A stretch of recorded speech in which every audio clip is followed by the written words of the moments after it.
recording. Alright, what's up guys? Welcome to this episode of Perfect Dark. With me is a special guest, Andrew from JeggiTv, aka TheRealVahnLegaia. How you doing today, man? Thanks for coming by. Hey, I'm doing alright. And yeah, no problem at all. Hell yeah. Glad to be here. Yeah, sorry, I'm kind of a nobody, but, you know, it's cool. Thanks for having me on. Nah, it's cool, man. So, we're gonna be playing Perfect Dark, and at the same time, I'm gonna be asking you some pretty simple questions. Some of them are funny, and, you know, don't feel any pressure if, the conversation can branch off onto different things and all that. You know, we can talk about anything, so that's cool too. So, what do you think? Should we do Agent, Special Agent, or Perfect Agent? What do you think? I usually play on Special. Yeah. Perfect Agent is a bit too hard, I think. I like Special Agent. I mean, I'm fine with doing challenge runs and stuff, but Perfect Agent can be kind of annoying, especially on the later levels. Perfect Agent it's insane. As you can see, I attempted it, but it's a bit too much. I think we're gonna, you know what, I just want it to go by like smoothly, so I'm gonna do Agent, even though we both know Special Agent is pretty fun, but like, let's just do Agent so that we don't take forever to, you know, do the whole thing and maybe like redo the mission too many times. Yeah, I mean, that's fair. Alright, so, question number 1, man. How'd you get into recording gameplay walkthroughs? What was the very beginning of it like for you specifically? Like, take me back to the first time you ever did a walkthrough. I mean, it's not that I kind of remember it. So back in the day, I got started in like 2009. There weren't, as far as I know, there weren't that many people doing that kind of thing back then, so it was kind of the Wild West in terms of quality. Like, you know, knowing how to record things with decent quality and whatnot was not easy back then, so a lot of my early Let's Plays look like garbage, and they sound even worse. But I originally got started because, like, I had always wanted to do this kind of thing, but I just didn't do it for whatever reason. But I started watching a Let's Player named Vahn Lionheart, and he kind of was the inspiration for me to like just finally say screw it and start doing it. So I remember I'm pretty sure I used hypercamera back then. Yeah, I remember that one. It wasn't unregistered. I didn't pay for it, wink wink, but it wasn't unregistered. Because I hated the little watermark, unregistered hypercam. Like, I did not want that in my videos. It was like in the bottom top, or bottom left, I think, yeah. Yeah, I did not want that, so I ended up using that for a while. Then a friend of mine, another person who started Let's Playing around the same time I did, maybe slightly before I did, introduced me to, I forget what it was called now. It's been so long. It was a different program, that's all I know. I don't remember what it was called, but it enabled me to just like record the game directly through there as well.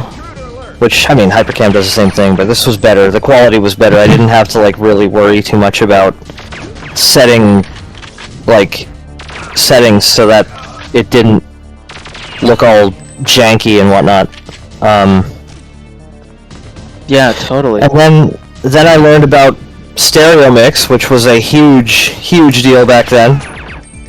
I had no idea that existed, so for a lot of my first videos, my first Let's Plays, I just turned the volume on my speaker way up, so it got picked up on my headset mic, and just did it that way. Yeah. Which, again, goes back to the looked bad, sounded even worse thing. Yeah. I believe the stereo mix thing came in partway through the Final Fantasy Mystic Quest playthrough is when I finally got that going. So you can tell, like, the difference there is massive. But yeah, basically I was watching Sir Ron Lionheart. I joined a chat thingy that one of his fans put in, like, the comments, and met, like, a bunch of people through there, and because of Sir Ron and another friend of mine who I met through there, I started doing my own Let's Plays and such, and yeah. I've been doing it ever since, for, you know, on and off. That's a crazy cool story, and you know what, like, back in those days, in 2010, I don't think people really knew that, you know, the standard that we were using to record with was necessarily bad. I mean, you're saying that now, but, like, the first time I saw a Vahn video, I remember it. It was on YouTube, I was 13, and it was one of the Perfect Dark episodes, which I think by then the episodes were about 2 months old, and all of them had been uploaded, and there was nothing in it that I saw that looked bad, you know, so I think it was still, like, the standard for back then. Well, by that time I had kind of figured things out. Luckily, it only took like a year or so to really lock down the quality and get things going, which is good. Like, I would have expected it to take longer for someone who didn't really know what they were doing, but, yeah.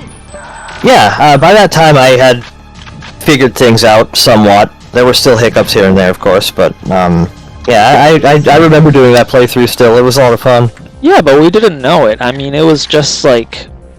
I mean, I don't know, maybe it has to do a bit with, like...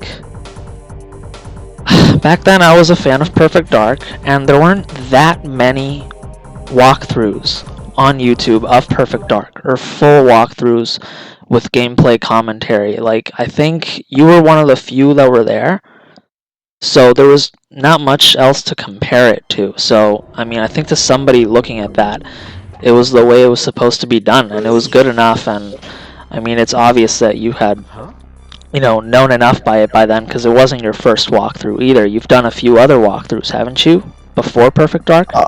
Oh yeah, my first one was Resident Evil 2, and then I think after Resident Evil 2 I did Croc?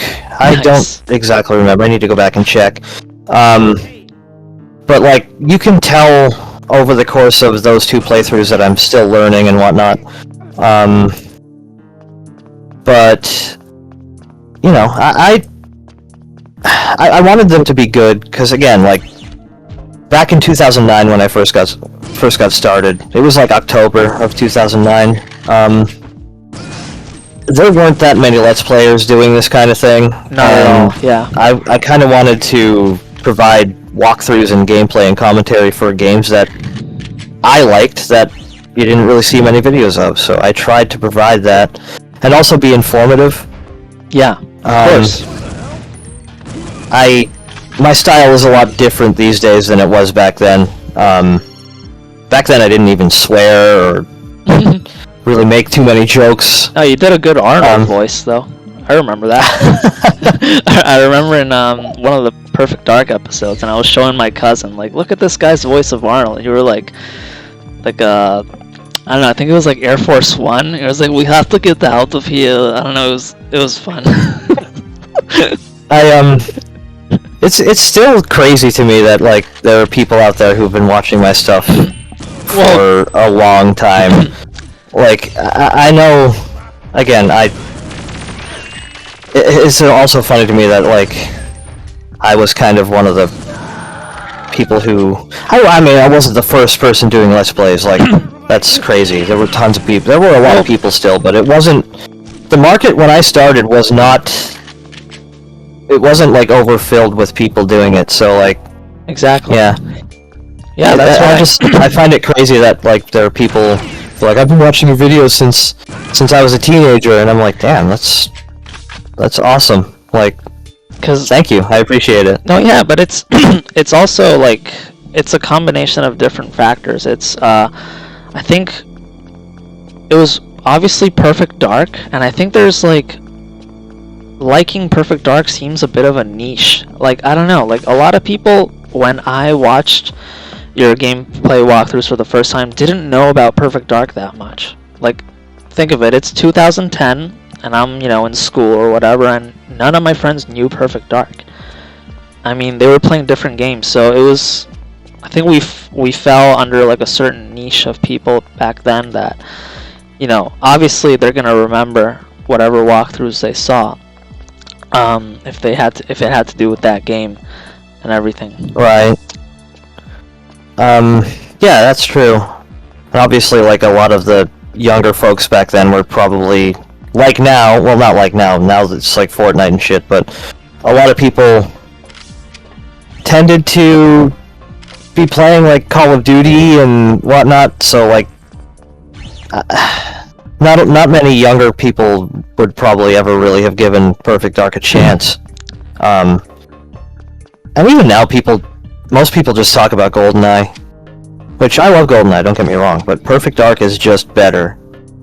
Oh man, that was a question I had for later, but I guess you can answer that right now. We didn't get there yet, but the question was, we're just gonna fast forward through time right now. We're gonna do a little bit of time traveling. GoldenEye versus Perfect Dark. you can answer that to your... All right, cool. Fair enough. Perfect Dark wins to me. Yeah. There's just a lot of factors, like the whole presentation of Perfect Dark is way better. The fact that it has like voice acting and like a full storyline with cutscenes and like characters and such is awesome. It's such the missions are more complex. Yeah. It's way ahead of its time, to be honest. Yeah. And the fact that you can put on multiplayer and put bots in and just fight bots with people is awesome. And the fact that they were able to do that on the N64 is crazy to me. Like, this system had what? Like, yeah. I don't even know how much RAM it had, but it wasn't a lot. But it's such a bold game. Like, it's a super bold move, I think. And I mean, say what you will, I mean, Agent is easy, but Perfect Agent is hard as hell. It is. Like, it's... the game doesn't play around. GoldenEye is also the same way, though. Playing that game on... pain in the ass. On Perfect Agent. On double Agent. Double, yeah. Yeah, it's very, very hard. Totally. You're gonna be playing the missions repeatedly because, you know, you kind of... It's trial and error, right? Like, you have to figure out where things are and how to complete the missions and such, so... Yeah. Yeah. Great game, though. I love Perfect Dark. Totally. And, what was your first experience playing Perfect Dark? And how did you go from there to deciding, like, holy shit, I gotta do a walkthrough for this? So, like, take me to the first day you played Perfect Dark. I'm assuming it was on a console. N64, like most of us. Yeah. I don't remember the first time exactly. I know that it was at like a relative's place, and they didn't have the expansion pack for the N64, so I could only play the combat simulator. Oh no! I mean, it's combat simulator is great, but yeah, that's that's a fail. But even then, I was like, this game is awesome. Even with just playing the combat simulator, or just playing multiplayer with friends or whatever, like, I still had a lot of fun. But yeah, that was my first experience with it. It wasn't until years later when a buddy of mine, actually one of the JeggiTv guys, had this game on N64 and had the expansion pack and such, that I was able to, like, play through the story. And then, you know, after a while I started messing around with it on emulator, like Project 64 and such, and just, like, playing with the cheat codes and unlocking all the weapons and stuff, so... my full experience with the game wasn't the first time I played it. It took a while to get there. Yeah, but the first time when I did, I was like, wow, this is crazy. Yeah, like, the fact that the story was so in-depth, I was very, very surprised. Especially coming from GoldenEye, with how, like, simple that game's narrative and presentation is. It's GoldenEye, like, on steroids. It's crazy. And it's, you know, people say like it's so similar to GoldenEye, but at the same time, like it's not. I think it's its own entity. Like I think it could have been made by different creators and the same game. You know, I think they're just both good for their own reasons. I think. And my first time playing Perfect Dark was on an N64 in like 2006. Like, I was a kid, but like, you know, by then it was a very like new game. Like it still wasn't like a classic or anything. So that was kind of like the standard for like a really good game in my opinion. Now so in your Perfect Dark walkthroughs, as well as some other ones I believe, a special guest would occasionally appear by the name of Shade Vortex. So how did you go about to like meeting him and then saying like, you know, let's do some gameplay walkthroughs? And that was Shade is the friend that I mentioned earlier who had started maybe slightly before I did. Cool. Again, I met him through the Saron Lionheart chat. I think it was on Zat, like XAT, weird little browser-based chat group program. We had our own little room in there. All sorts of like inside jokes spawned from there. There's still people from that that I keep in contact with. Nice. So that's cool. The fact that was 15 years ago is insane. I feel old. In 4 years, I will have been making Let's Plays for 20 years, and that just... You know what, man? When people say 20 years, I'm like in denial because like when I was 15 years old, 20 years ago was like when like Nirvana's Nevermind came out in like 91. So when people say 20 years ago now and it's like not the 90s, I'm like, what the fuck? Yeah, 20 years ago was 2005. Yeah, exactly. Well, it's all... Yeah. Nice. It's all, like, dependent on, like, what you're used to and when you grew up, right? Like, everyone will hear, like, 20, 30 years ago and be like, man, I was a kid then. But no, I mean, yes, but no. I mean, I was 18 years ago. I was... 20 years ago, I would have been 18. Dude, I know, I'm in shock. I mean, I'm 28, but I still have, like, feelings like that because... Like, yeah, I look back to, like, when I was a teenager, and it just doesn't make any sense. Because I had my own ideas back then of what constitutes vintage stuff. And now, that stuff is, like, stuff that I think is new. Like, what the hell? The camera quality was nice. I don't know. It's just, like... It's a psychological thing, man. I don't know what to say about it. The consoles I grew up with are retro now. They're vintage. Like PS2. Like I'm vintage. PS2 is vintage, dude, and I can't. I don't believe it. I'm like, no, it's not. It's not. It can't be. It's still new to me. Damn it. Exactly. Okay, it's interesting though. It's kind of crazy. It's kind of cool, but also like when I think about the fact that in 4 years. 4 years from now will be my 20th anniversary. No, I don't even. Doing this. I don't want to know. It's insane. I don't want to know about it. For me, 20 years ago will always be 1991. I just can't. Okay, so let's leave Dr. Carroll down here because taking him up is the biggest scam ever because he just gets in the way of the bullets. So say bye to Dr. Carroll. He'll find his way back. Yeah. He always does, and it'll be at the most inopportune time. Well, you're on Agent, so it's probably fine. Yeah. If it was Perfect Agent, he'd be like, I'm here now to screw you over at the worst possible time. I agree. I've had lots of trouble with doing things the right way in Perfect Dark, and you just gotta find your own way. Alright, man. Another question. How did the Jeggies meet for the first time? I've known them for a long time. Childhood friends? Not childhood friends, but I mean, in comparison to how old I am now, yes. Because compared to a 38-year-old, a 20-year-old is still a kid. So like, but I met him before I was 20.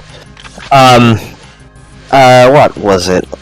So basically, it goes back a long time, but so I was going to a school, right, as we all do, and I knew a guy there who I became acquaintances / friends with while we were there. His name was Mike, and I knew him, and we talked about like turn-based RPGs and JRPGs and all that kind of stuff because we were both into that, and we just kind of knew each other, right? And meanwhile, I had been hanging out with another friend of mine named Daryl, and he always talked about his friend Daniel, right? The eponymous Jeggi of JeggiTv. That's the Jeggi, right? That's where the name comes from? Yes. I'm not going to say why because it's like gives away his last name and stuff. Cool. But, it's cool. So he always talked about Daniel and stuff, and one day he was like, "Hey, I'm gonna go over to Daniel's. You want to come with me?" And he made sure it was okay and stuff. So I went to Daniel's place. He's like, "Yeah, maybe you can meet his brother." So we went and we were hanging out in Daniel's basement. Daniel was playing RPG Maker for PlayStation, just making an RPG for fun. And after about an hour, Daniel's brother comes out of the room, and it's Mike from school. And I was like, he was like, "What the hell are you doing here?" And I'm like, "What the hell are you doing here?" And from that point on, we were like very close friends. We hung out all the time. Daniel and Mike are practically brothers to me at this point. So yeah, I was one of the groomsmen for Daniel's wedding and shit. Like it was yeah. We've been extremely close friends for a long time. This was back in like the early 2000s, I think, when that happened. Like probably 2001, 2002, something like that. So we've been hanging out for a long time. And as far as like JeggiTv forming and such, that was like completely. Ooh, these people are blowing you away. Yeah, but I wanted to turn on the lights, so now they're blind. Check it out. Oh yeah, because they have night vision on it. I didn't know that. That's actually really cool. I was trying to do that, but I couldn't find the light switch.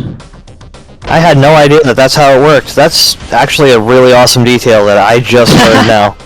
No, I know, because it's high stakes. It's a high stakes moment, I guess. So like, you just we want to do everything super quick. But you know what? I was thinking about. I don't normally do speed runs, but I enjoy watching speed runs. And I think my favorite one is like One for Perfect Dark, done by a dude for Awesome Games Done Quick back in 2014 by the name of Big Boss Man. Did you ever see that speed run? Perfect Agent. Perfect Agent. I haven't watched Perfect Dark. Speed run. I haven't watched that speed run, no. But I know Big Boss Man because I'm big into like the lore of GoldenEye speedruns and stuff. Yeah, I watch a lot of videos based. I watch a lot of videos based on that on YouTube. So yeah, it's, and he's a well-known GoldenEye speedrunner. So it's cool that he does It's cool that he does Perfect Dark as well. He did Perfect Dark, and it was insane. Like for the first mission, he like kind of jumps off to the side of the building and does it a special way. But yeah, I don't know. It's insane. He like clips through, I think, right? Basically, just falls to the bottom. Yeah, yeah, I've seen that. He doesn't do it the way like we do it normally. Yeah. So, what was your reaction to the remake of Perfect Dark for XBLA in 2010? Oh, I loved that. I played that to death. I bought it day one. Like, yeah. Very big fan. I'm sad that the GoldenEye one never came out. Although you can play it. You can play it now. There have been ways, it was leaked or whatever. So you can actually play the XBLA version of GoldenEye on an emulator and such. They've made it available. And it's awesome as well. I'm a big fan. I wish that had come out. But yeah, I played a ton of the Xbox Live Arcade version of Perfect Dark. Fantastic. I still do. I still go back every once in a while. Nice. Yeah, yeah, that was a pretty cool. It was pretty cool that they actually did a remake of that, and I think back then I just didn't have Xbox, or I don't know how it works. Is Xbox Live Arcade part of like a regular Xbox console, or is it like an entirely different online thing? No, it's a part of the thing. It's a part of the same thing. Basically, it's just a branding they put on like games that they put out on Xbox 360's like downloadable thing that were. I believe they were. It was applied to like the cheaper games because, believe it or not, the Perfect Dark remake only cost like $15. Wow, like back then, or like like back then. Like it was cheap. It wasn't expensive, so I'm like, wow, that's awesome. Like a new version of Perfect Dark, essentially a remaster. Before those became like very big and well, like things that people did all the time, you know. Like that was one of the first ones like it, actually. That's but yeah, huge fan. Very, very, very happy they did that. Yeah, totally. Oh man. And wow, this is a good one. Castlevania Symphony of the Night. What do you love about it, and what was your first experience playing it? Great game, by the way. I have it on my PS1 actually. Yeah, me too. Well, Symphony of the Night is my favorite game of all time. So my first experience playing that game was way back in the 90s, because the game was released in 96. I think I first played it in like 98. I borrowed it from a friend's brother, I think. Because I was a big fan of Castlevania, but I had never heard of Symphony of the Night at the time, and I was like, ooh, Castlevania. So he let me borrow it, and I played a ton of it. I couldn't figure out how to beat it or get like the true ending and stuff like that, but that took me a while because I was bad at games back then. But yeah, as far as what I love about it, pretty much everything. that game is a 10 out of 10 in my book. I love it. Yeah, the game's like, oh, voice acting is so bad. I'm like, I don't think it's bad. It's just cheesy. The voice acting is a little bit cheesy, but I mean, I think what I love about a game too is its music, and I think it has great soundtracks. And so does Perfect Dark. Perfect Dark is, for sure. That's one of the things that stood out about Perfect Dark is how bold the soundtrack is, I think. It's interesting because, again, I had never seen a dynamic soundtrack before in a game. Actually, no, that's a lie, because technically Super Mario World had that on SNES. But it wasn't a thing you saw a lot, where, like, the track would change on the fly depending on if you were in a fight, or not, and it's essentially as though the game is playing, like, two separate music tracks at the same time, and it fades between them, and it's like, it's seamless. Like, they did an amazing job on the soundtrack in Perfect Dark. Very, very ahead of its time. Again, like, this game was way ahead of its time. Yeah, you know, of course. Sorry, go ahead. Something? I was gonna say, there are problems with the fact that it was ahead of its time. Like, this game, if you play it on an actual N64, it does not run well. And back in the day, I didn't really notice that too badly because that's what we had. We had N64. Like, that's how I played it for the first time. Yeah. We were used to the frame rates, but going back and playing this game or GoldenEye on an actual N64 these days is brutal. I've been having trouble downloading that new version of Perfect Dark where it's like way smoother. It runs like butter. I mean, it's like a mod. Oh yeah. It's like, yeah, I have that sitting around here somewhere. It's on amazing. Couldn't get my it drive. Has mouse controls and stuff. It's pretty. It's hilarious how when you play these games with a mouse and keyboard, how insanely easy they are. Like, even on Perfect Agent, it doesn't matter because the games were not designed to be played that way. So like, it's just you destroy them. The difficulty was made for a controller because it's they're unwieldy, right? Like you gotta get good at the weird controls. They hurt. Um, The plasticky N64 controllers were kind of a pain in the ass. But I didn't know that though, because that's the only way that I played Perfect Dark. So you don't really know until you've had more options. So really weird layout too. Like it works. Nintendo obviously put a lot of research into like how it functions and the way it's laid out and stuff, but they learned their lesson, I think, still, because they didn't make another controller like that after the fact. Totally, I agree. But back to the when we were talking about the soundtracks of this game.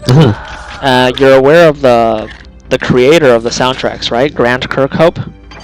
Yes.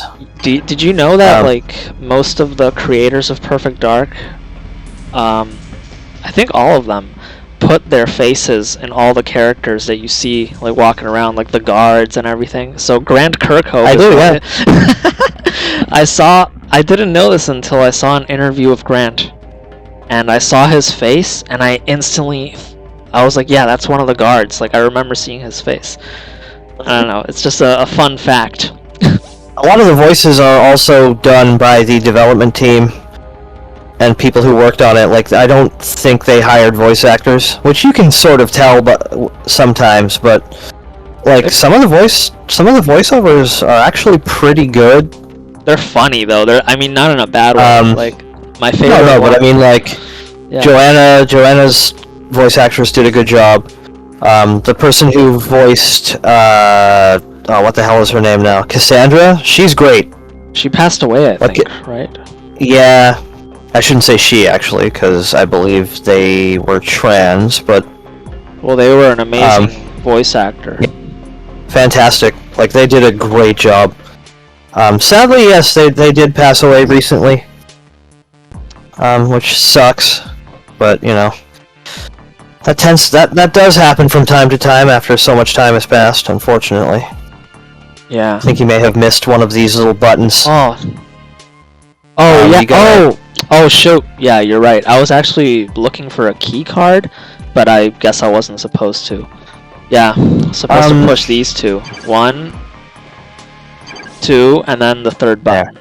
The third one should open the door? I could be wrong, but I think so. I think that's what it is, yeah. I was confused and looking for a key card on the ground, but I don't think that's what we're supposed to do. It takes a couple seconds, I think. You have to power down the...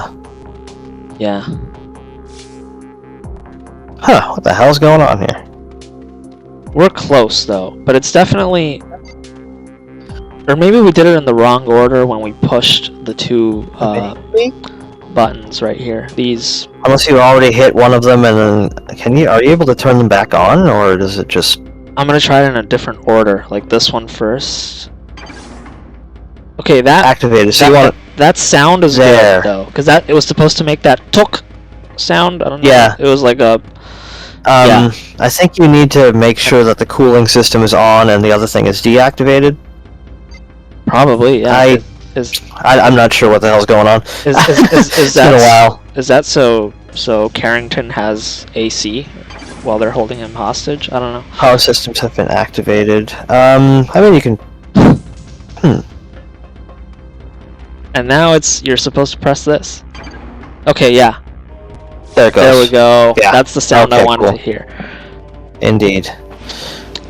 Okay, if there was a symphonic orchestra for your favorite gaming soundtrack, which would you go and see? I mean, I've already been to Distant Worlds. Nice. Which, I went back in... I think it was 2011? So we went to see that, which was amazing. I'm a huge Final Fantasy fan, so being able to see... great music, Final Fantasy. Great music. Yeah. So Distant Worlds, if you don't know, is the it's the symphony concert version of like the Final Fantasy music. So they play a selection of songs from all the different games. So we went and saw that. It was amazing. Michael and myself I'm okay. And my friend Daryl came along for the ride, but he didn't actually see the concert. A few minutes more. And after the show, we were waiting outside before talking and stuff.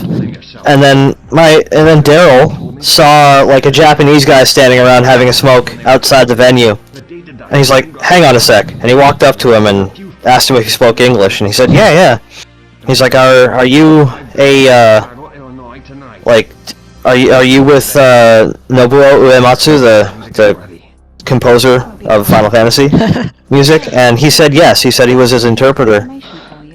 And so Daryl asked him if Nobuo would mind coming out and talking to us for a bit, and he said he would go check. And yeah, a few minutes later, he and Nobuo came outside the venue and talked to us in the back of the building for like 10 minutes. It was awesome. Like, the guy's so down to earth and super nice. The fact that he was willing to do that for people who didn't have VIP tickets, like, That's yeah, amazing. I'll come out and talk to you. It's cool. So I met him that night, and he's still my the picture that we got with him is still my display picture on Facebook to this day. I'm like, I'm not changing it. That's amazing. That's a great story, man. Now, this question's kind of funny. So, I love Dr. Pepper. I think it's essential for gaming sessions. What is your favorite, like, go-to gaming treat / drink? Like, I drink I'm trying to cut back on caffeine these days, so I don't really drink as much Dr. Pepper. And I love the fact that they have Dr. Pepper Zero and such, but it's like, it depends, like, whatever I'm feeling like at the time. It's probably going to be some kind of pop and Doritos. Totally. I like Krispy Kreme donuts usually, and a Dr. Pepper, but like, I have this funny little side story, but on Twitch, I think I taught you how to say Dr. Pepper because I left it in a comment, and then the story behind that is that one time I was coming back from a camping trip with my friend, also named Daryl, and it was like a 2-hour trip, and we stopped by the gas station, and I got a Dr. Pepper, and when I cracked it open on the road, he said Dr. Pepper. So I've just been saying it ever since. Dr. Pepper. I kind of immediately keyed into that because it's essentially the way, like, one of my cousins would say it. Nice. He says things like that sometimes, so I'm like, I got it immediately. I was like, yeah, that's funny. I hate those guys. Yeah, they get in the way. Annoying. They get in the way. And if you kill any of them, it's like, oh, failure.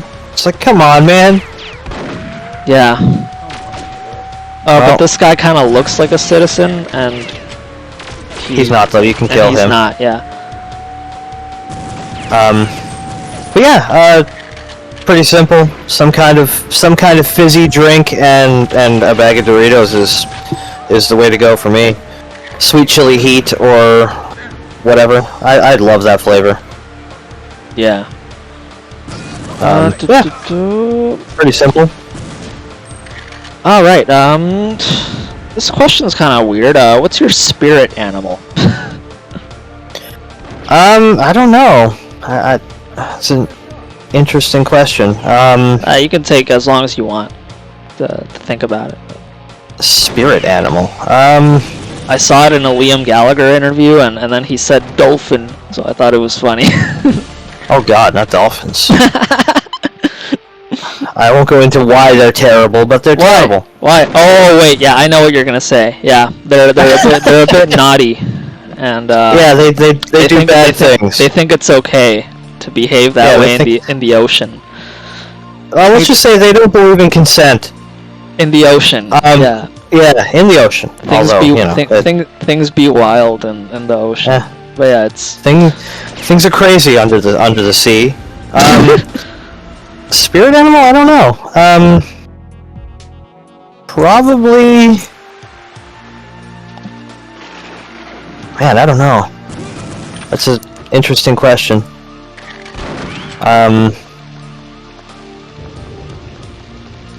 Huh. Yeah, that's tough. I'm not sure, to be honest. Not something I've ever thought about, so, yeah. Fuck. What was your first ever console and experiences with it, and all the good memories that came with it? Like the console, like, you know, in your CRT TV, like at home, not emulator. And in the meantime, I'm gonna try to figure out how to crouch. Fuck. Aim and then down C. Whatever you have down C, it's Y to you hit it twice. There's crouch and then there's deep crouch. So if you aim and then hit the down C button. Okay. Whatever button you have assigned to that, probably somewhere on the right stick, I assume. But not if you're C, using a like controller. Not C, like what you reload with, right? Because I'm using a keyboard. Fuck. So the N64 controller had, like, you know that it had the 4 C buttons. Yeah. Like the yellow ones. Yeah. Well, I don't know what buttons you have those assigned to on a keyboard, but probably on there somewhere. Anyway, I'll find it. It's okay. I'll just keep first trying to console that I ever owned was probably an NES. Definitely the original Nintendo Entertainment System. I think the first video game I ever played was Super Mario Bros. On there. As far as like nostalgic memories and stuff, like more of those are more tied to later on in my life. So, like above the age of 10 and such, like when I was playing a bunch of old PS1 games and stuff, that's where most of my nostalgic memories are placed. I'm actually scripting out a new video that's different than anything I've made so far, based on the game Alundra. I'm writing the script now for it. Nice. It's going to focus heavily on the nostalgia aspect of gaming and like why Alundra is special to me. Have you ever thought about like doing like writing for comedy, or like stand-up jokes? Because a lot of the stuff you will typically say during your walkthroughs are pretty damn funny. Stand-up, no. Or like it's writing for like a comedy movie, like scripts. I've done a lot of that on JeggiTv. Nice. For the sketches, right? We made a lot of sketch comedy on there, and there were quite a few that I actually like wrote scripts for and stuff. So I know how to do that.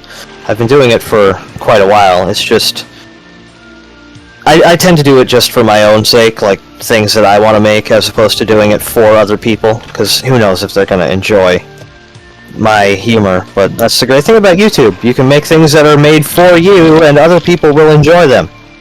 Totally. Yeah. Hell yeah. If you're stuck in a cabin in the middle of nowhere and can only pick one game and console, which one would it be? One game? That's tough. Okay, one console. A few games, like three games, and a console. The console would be PlayStation 1. Nice. Like, that's my favorite console of all time. It's an easy choice. As far as the games, Alundra would be one. Castlevania Symphony of the Night, of course. It's my favorite game of all time. And probably Final Fantasy VII, just because that game means a lot to me.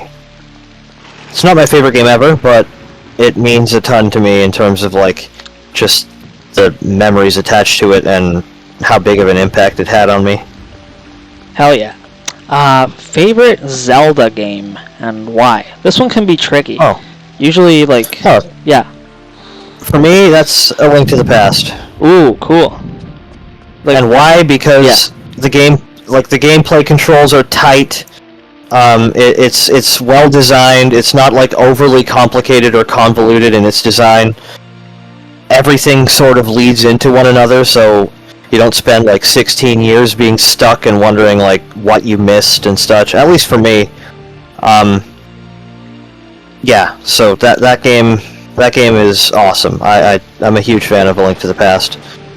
Hell yeah. That being said, I do like Ocarina of Time, or Ocarina of Time rather. I like the game. It's good. A lot of people are like, oh, it's either one or the other, but I'm like, no, I like both. I just think Link to the Past is better.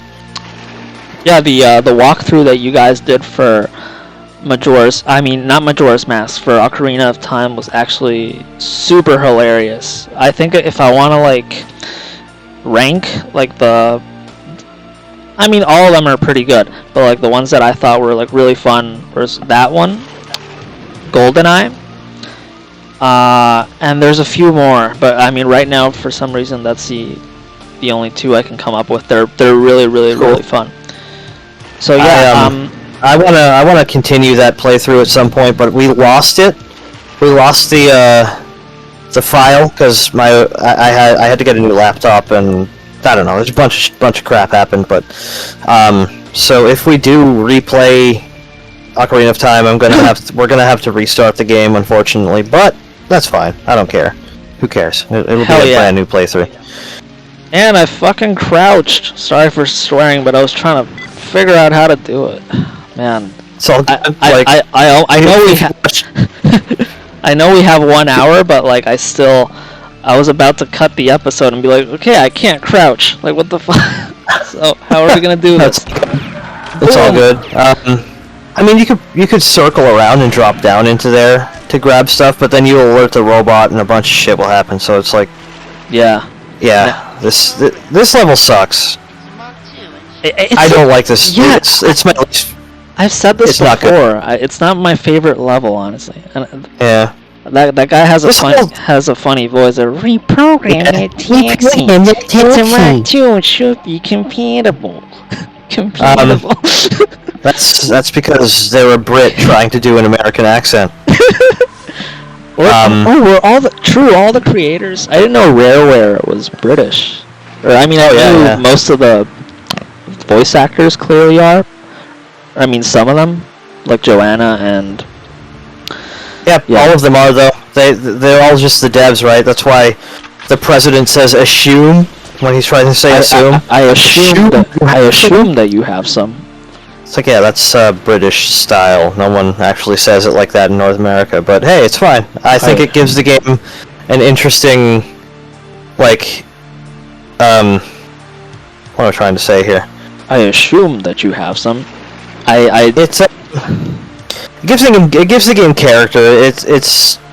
It's got fun little touches like that don't make sense but are fun. So it's fine. Yeah. I reprogrammed the taxi with the reprogrammer, so I think it should work and float up and blow up next to that bot. I don't know why it's not happening. It should. Did you wait long enough? It takes some time. Maybe. Oh, yeah. It goes. Okay, so it'll be fine. It'll explode next to the bot. And we got all these guys on the stairs, so I think we can just. Perfect. We're good. Now we can just walk in. Oh no! Oh, that was close. Ooh, I've died there multiple times. And there's shit. And there's guys. Okay, thankfully Magnum usually gets them in one shot, so let's play some Dirty Harry. Okay, his gun jammed, which is excellent. Love that happens. Oh, there we go. Okay, that was close. G5 is a fucking cool mission. That's when it starts getting cool to me. Like, I mean, because I don't know, the Chicago mission is a little bit depressing. I don't really like it that much. I think nobody does. Yeah. It's no fun either. It's just kind of a pain in the ass. This level is a pain in the ass on Perfect Agent as well because of like the sneakiness and the floating the thing over the top there and not alerting the guards. Like, yeah. But if you play the whole game on Perfect Agent, you win a lot of cool stuff. Like, I think Combat Simulator is way better. You unlock more levels and weapons and I don't know, just a bunch of stuff. And even if you just play the whole game on Special Agent, you already unlock a bunch of badass stuff. Yeah, I need to come back around to the Combat Sim once I've unlocked a bunch of stuff, because I didn't have anything unlocked when we played this on JeggiTv. So I would like to do that. This guy says "get her" as if like get her. There's other people, as if there's anyone else there. Like, yeah, and that was probably my favorite screaming sample, the one that they just. That's pretty funny. That's everybody's favorite Perfect Dark screaming sample. I can imagine all the actors in the studio or the developers laughing their ass off for that one sample. The funny first thing time it is, came like, out. it sounds loud as hell. Yeah. The game doesn't really have like sound-based reactions, so if you were to kill an enemy behind another enemy silently and he fell down screaming like that, the other guy wouldn't notice. Exactly. It can happen right next to them, and then they just carry on as if nothing happened. I didn't see it. Every guard's deaf. Every guard's deaf in this game. Yeah. It's fantastic. They are. Okay, let's just deal with this dick, right? Okay, there we go. He's the last one. Let's see what funny haircut we can find. Oh, this guy. He looks like a stoner. Oh, what? I feel like I'm forgetting something. What? Oh!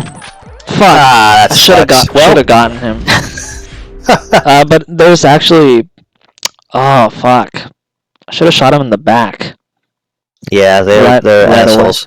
Right away. Yeah, like I was gonna say, you said like sorry for swearing or whatever, but I'm like, oh, I mean, if you've seen any JeggiTv, that's not an issue. Yeah, it's okay. I mean, we can swear on here. It's okay. Yeah, that's cool. I'm not a professional, a very professional content creator at that. Most of all I did on YouTube was like record some audiobooks like 3 years ago, and then I started doing gameplay stuff. That's pretty cool. I I didn't know yet you were doing gameplay videos and stuff until recently, like when you asked me to do this. So that was cool. I subscribed to you with JeggiTv. Maybe I'll hop on the VahnLegaia channel and do that too. Thanks. Yeah, no problem. I feel like if I had stuck to the VahnLegaia channel, I probably would have been bigger, I think. Well, that was just a mistake that a lot of people do, which is to like change channels. I mean, nobody follows you. Even if you post a video about like, hey, come watch me over here, nobody does. I don't know why. It's just a thing. I've noticed, like, based on my own experiences, seeing that happen, where like it could be any content creator at all who's like, oh, I also have this channel. It will just statistically have less followers than the channel that told you to do that. So they've got their main one, and they say that. Now I'm gonna cover the alarm because this is the alarm right here. So think there's a few of them, I think. Oh no! Oh, he didn't get it. He didn't get it. I think that's Grant Kirkhope. There are actually. Was that Grant Kirkhope? I think so. I think so. The one with his tongue sticking out, I think. There are a few alarm buttons around here. Like, that's one. There's one on the other wall. They're everywhere for some reason. And if you're playing on Perfect Agent, the assholes immediately just run to the buttons and be like, hey, fuck you! So. Totally. Yeah. And we're gonna send the cam spy. The cam spy down to the meeting room. Yeah. Okay, wait, let me just take out the... Come on, get over there. But yeah, From Carrington and altered its programming. what am I forgetting? I feel like you asked something and I didn't answer it for some reason, and I don't know why. I could be wrong. I'm starting to forget too. I think the last thing I asked you was favorite Zelda game and why. And then that was back in the G5 mission. Yeah. Or no, the Chicago mission. Chicago, yeah, and that was like a link to the past and such. I think I'm just crazy and didn't actually forget anything. Yeah, that's fine. Alright. I'm just gonna cut this through this cutscene. I think we don't need to see it now. And I have to watch out. Now there's two guys, so yeah, I'm gonna get him. Annoying. Okay, I got him. Oh no! Okay, all right. Sorry. I don't think he got it. I got him in his '90s haircut. The one I just got. I don't think you fail now if the alarm gets set off. We gotta retrieve Dr. Zaxacaro from the safe. Zaxacaro, this part sucks. Zaxacaro. No, it's okay, because we're gonna get their magnums, and those are super powerful. Yeah. But that's when... good. That's after you do the door decoder thing. They pull out, they Yeah. whip out their magnums, and then you can use that, and they die in one shot. They whip them out. Usually, I Whip. especially if it's like Perfect Agent, I will plant the. Well, actually, mine's already planted because you have to do that in the previous mission. But you got to remember which floor it was you planted it on, because if you forget, it's a bad deal. That's Special Agent, yeah. Your best bet is doing the 3rd floor, because it's the closest one to where you're standing next to the safe. Yeah. Just go, and then Yeah. I spent a long time looking for it one time, and that's what killed me. Makes it a little bit more difficult on the mission. That was Grant Kirkhope. Makes this one. Yep. He's got his tongue. His face is sticking out. all over this game. Yeah. There's a million of him. Yeah, one time I was taking care of some guards, and there was like 2 of them in the same room. Yeah, they don't have a whole lot of facial variety, but that's fine. You barely notice it. I think unless they're you're paying attention. I think they're all the same voice actor. All the male guards. Yep. Yeah, they're the same voice actor. Hoover. Hoover. Oh, I'm meaning to actually bring this up. Yeah, what's up? Do you know about RetroBat? Ooh, I heard of it. Isn't it? Wait, is it for downloading games? It's essentially like an emulator setup thing that you can. Like a Project 64 type of emulator? Yes, Or- but it's a front end that uses. Essentially, it sets a thing up and downloads a bunch of emulators for you, and has like all the settings and stuff on there, like pre-set up and stuff. It does a lot of the busy work, and so like you can scroll through it with a controller or mouse and keyboard and such, and just pick a system through there, and then pick games from the list that you have set up in the folder specifically for that emulator, and just launch them directly through that. Nice. It's fantastic. So yeah, if you haven't used it or whatever, I suggest it, especially if you do a lot of emulation. I haven't, and it sounds really, really cool. So it's like, I don't know, it sounds like a way better way of emulating. Of playing emulators, I mean. Ever since I learned about it, I've been using it to play games instead of just launching the emulator myself. Like I boot up RetroBat, and it makes it a lot more smooth. Is it better for like having reliable ROMs that actually work? Because I don't know, sometimes I struggle downloading games. Like I don't know, like sometimes I will download them and they just won't work, especially for like PS2. Like N64 usually worked, but sometimes I don't know, they don't. It doesn't come with games, so you have to provide those, right? But Yeah. it gives you a bunch of emulators and sets them up and stuff to make it work like decently well. Yeah. I'm gonna throw a grenade at this turret right there in a Japanese accent. Grenado. There we go. Nice. Yeah, those can be annoying. Boom. Okay, well, unfortunately, it's getting to the point in time where I have to. No, thank you so much for taking the time to join. Now, I'm gonna leave a link to the TheRealVahnLegaia channel in the description, as well as the JeggiTv channel that you guys should check out if you wanna look at some hilarious gameplay walkthroughs. And Andrew, I wanna thank you for taking the time to do this. It's really awesome. Hope you have a great day. I had fun. Yeah, you too. Take care.